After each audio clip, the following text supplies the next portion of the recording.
Okay, it's May 22nd, 2019. It's a Wednesday.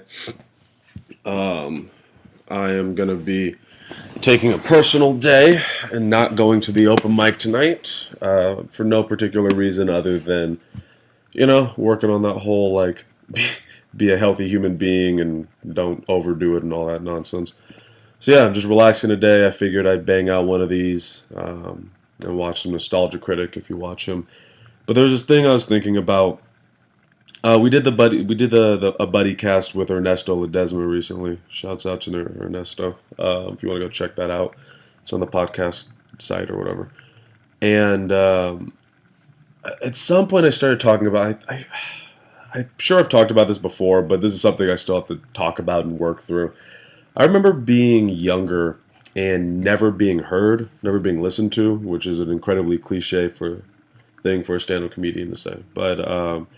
Not being heard and having this desire for people to listen to me and just sort of generally feeling dismissed most of the time. Like I would, like in high school, I would have these film ideas and I'd want to do them, and they were silly and they were weird, and I'm sure they were very immature, but they weren't bad. Like for a high schooler, I know they weren't bad ideas. They just needed to be tweaked. Like they needed to be tweaked and worked on a little bit. They needed to have kind of a George balance to them. And instead of that, people just told me that I shouldn't do it. I should give up. All of that. And that really, like, it fucks with the way you think about things and the way you handle yourself in the future as an adult. But that was through my entire life, especially with like my family. And I've been in a place now where I've come to realize, like, no, those ideas weren't bad, and my current ideas aren't bad. It's just they're strange. Like, they're strange, or they are, fuck, what's the word? Like, lofty, maybe ambitious. I think ambitious. Like, they're ambitious. They're ideas that are like, I don't know, that might not work, or there's something kind of off about them. But I think they're ideas that are, that warrant some level of respect. And so, all that being said, I feel like whoever listens to this, I'm speaking to the IE comedy community right now. Whoever listens to this, I really hope you take what I say seriously, and I hope you don't brush off what I say here. And that is that we have the potential to make something really fucking cool, something amazing, and we have the potential to all be successful. And when when I say successful, what I mean for success, I'll say success for me right now is be able to live off of stand-up comedy. Like, if I can do that, I don't need to be fucking Kevin Hart. I don't know about any of you guys, but for me, success is like I want to be able to live off of this. Right now, that's what would make me happy. So just know, in the context of what I'm speaking on, that's what I mean when I say success. I think that we could all potentially be successful if my plan or if my idea of what the buddy system is works.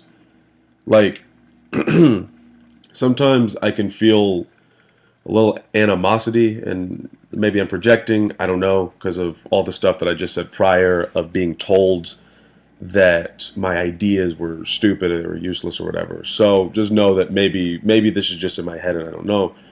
But sometimes it feels like, I don't know, like people think that I'm trying to I guess I am trying to monopolize the IE. I definitely am trying to do that. But not to the detriment of anyone, if that makes any sense. Like, it feels like the idea of the buddy system only works if everyone is doing well. Like, this isn't 1987. We don't have to all individually go in a truck and drive cross country and hit the road to get where we need to get to. We have the internet. We have all of these tools now, so we might as well utilize them.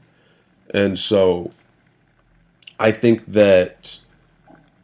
it's good for everybody if we're all good. Like, within the idea that I have of the buddy system, we can make our own little LA out here. And don't get me wrong, I'm not saying stay here forever at all.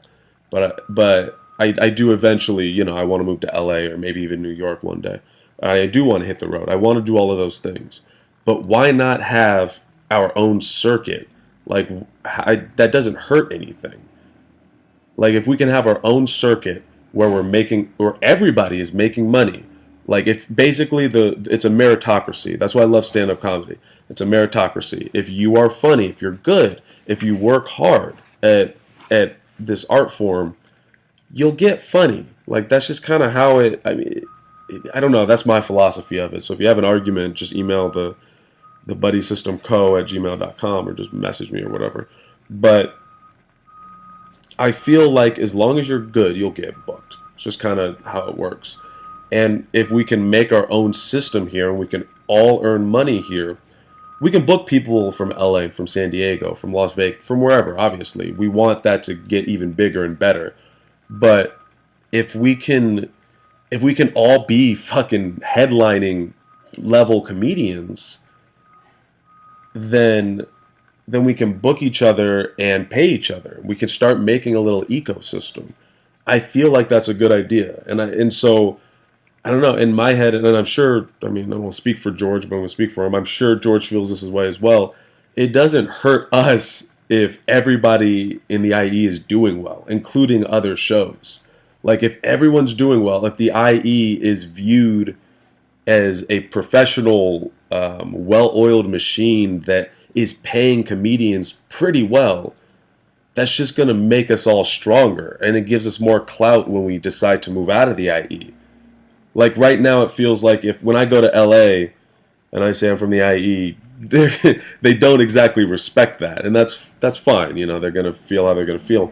But I feel like if we can just build it up to the point where people are like, where we leave, we go to LA and we say we're from the IE, and they're like, oh shit, like that means something. That's my idea. That's what I would like to have happen. So I want everyone to do well. I don't even know why I'm even ranting about this in particular. Okay, I remember. So all that being said, I think we need to be more supportive of each other. And I'm going to add myself into the mix of that. Like, I definitely feel like sometimes I don't know, like maybe I'm dismissing some people, or maybe I'm not giving them the respect that they deserve for how much work they've put in. So it's something that I'm adding into myself with that. There's a shitty English sentence. But no, I'm guilty of it as well. I think we need to be more supportive of each other. Like, I think we need to give each other advice in a friendly way, and I think we need to tell each other, I think we need to be more honest with each other when we bomb. Like, I'm terrible at that. Like, if someone will bomb, and if I have rapport with you, if like William Henderson, if he bombs, I'll fucking say that he bombs, definitely. And he does the same even when I do well. Thank you, Will. But I don't feel like if I don't have rapport with you, I will probably smile and say good job. And shit. A second. Okay. Yeah. So I'm definitely guilty of it too. I think we all need to like chill the fuck out. We're all in the same team. That's I love LA. I love going out to LA. It's always awesome when you do. But you can feel this oversaturation of comedy and just stuff to do. Like, dude, I could sit in my fucking apartment and watch I'm pretty sure that you could watch, if you tried to watch every episode of every single show and every movie on Netflix, it would take the rest of your life. I have Netflix, Hulu, Amazon Prime, and YouTube, and I have fucking social media, and there's bars around. Like, there's all this stuff going around. So in LA, it feels like you're this tiny thing. But in Riverside, when there's a show happening, it's kind of special. Like, we don't have a lot of stuff out here. So I feel like we need to fucking support each other. And support each other in a with constructive criticism too. Like, if someone bombs, instead of saying, "Yeah, man, fuck you, fuck that guy, he bombed." Why? Why did he bomb? Like, what techniques was he not using? What does he need to learn? Look at me being a male chauvinist. I said he. Is that offensive? Fuck, man, I don't. Whatever. Comic. You know what I'm saying? Like, if a comic is bombing, rather than just saying you suck. Like, this is what as a kid, that's kind of what I got. I think this is my therapy day. I don't know, but as a kid, that's what would happen. Is that something I would make wouldn't be of quality, or something I would do wouldn't be of quality, because I was a fucking kid, because I was like 16. But I was ambitious, and I wanted to I wanted to be successful. I wanted to do creative things. And so what ended up happening was people would say, "Oh man, you just suck. Oh, that was bad." That was all they would say. They would never give any constructive criticism. And so I guess what I'm saying here is, if we're gonna critique each other, let's actually critique each other, rather than just saying "fuck you" or "I get booked more than you" or "you suck because whatever." Like, sure, look, we're comics. We are mean people in many ways. And so giving someone shit or shit talking is one thing. But it's a whole other thing to genuinely feel like someone bombed or someone didn't do well, and you just saying they suck. Like, just fucking, I don't know, man. Just help more. And that was the other thing I was gonna say, was the bringer show stuff. I don't know how everyone else feels about bringer shows, but I have mixed feelings. Part of me is like, it makes sense. The venue needs to, at a producer level, the venue needs to make money. Eventually, the comic wants to make money, and the producers want to make money. Like, everyone wants to make money. It makes sense to do bringers. You also want an audience. That all of that makes sense. I can't hate on that. But sometimes it can feel predatory. Oh, that was the other thing. And technically it's the comic's job to bring people. That's the idea of what comedy is like you bring an audience. We don't have an audience yet. We don't have fans, or maybe you guys do. Fuck, man. I don't know. I hope you do. Good luck. But, I don't have fans. So when I'm bringing people, I'm bringing fucking family and like coworkers. Let's be fucking real. And after a while, that gets tiring for people. Like, my dad doesn't need to hear me talk about Lola Bunny for the fucking 6th time. He just, like, leave your fucking friends and family and your coworkers alone at this point.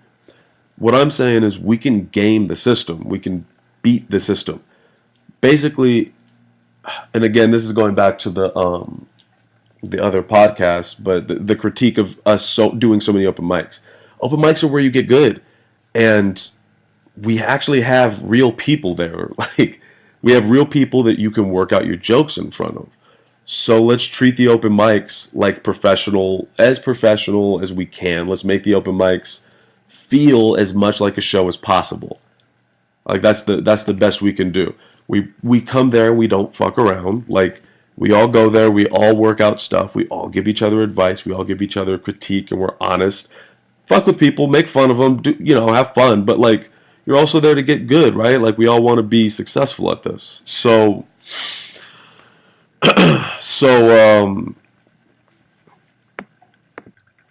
yeah. So we all want to get good. So instead of doing bringer show after bringer show after bringer show, maybe it would be a good idea to everyone to just, okay, we can game the system. Like, let's say I get booked at I get booked at a place, and they're like, "We need you to bring 5 people." All right. And all my comic friends who don't have any other shows that they have to do, or if they have time, all my other comic friends are like, "Okay, come with me." Maybe I'm able to get, because the IE's not a small place. Maybe if you're free and if you can hit up enough friends, you guys all come. maybe I can get like 6 or 7 people if I'm lucky. I'll go to the show. Whoever booked me is like, hey, fuck it. You brought 6 or 7 people. They're not going to be mad. They're making money. The comics are going to get drinks. They like to drink anyway. We all love comedy. We can all hang out and talk about comedy after the show. And you got a hookup now. And you can go up to the booker or whoever booked, whoever the host was, whoever the producer was. You can say, hey, man, came out to the show. I'm a comedian as well. Here's my number. Here's my Facebook. Here's my Instagram, whatever. Fucking nobody loses. And if we've all been working hard at these open mics and treating them as professionally as possible, then we're all going to be good. And every time we go out to shows, every time we go to these bringer shows, these book shows, they're going to respect us. So, and I don't know if that makes any sense. See, and this is what I mean about the way you've been raised, like my childhood. Like, it's like I've been learning recently how to follow my gut more. And my gut is saying, this is a good idea and this makes sense.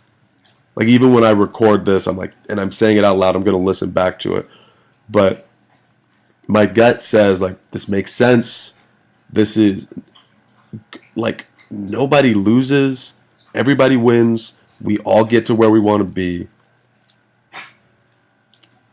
But then the way I was raised, there's this thing in my head where I'm like, no, everyone's gonna listen to this and be like, that's fucking, what are you, gay? Or everyone's gonna listen and be like, that's fucking stupid. Maybe, I don't know. But I guess I gotta go with my gut. So I feel like this is a smart idea. If you've heard this, if you have suggestions, tweaks to what I'm saying, or you just want to say, my idea is fucking stupid, I guess email thebuddysystemco@gmail.com. Definitely ran the light on this one.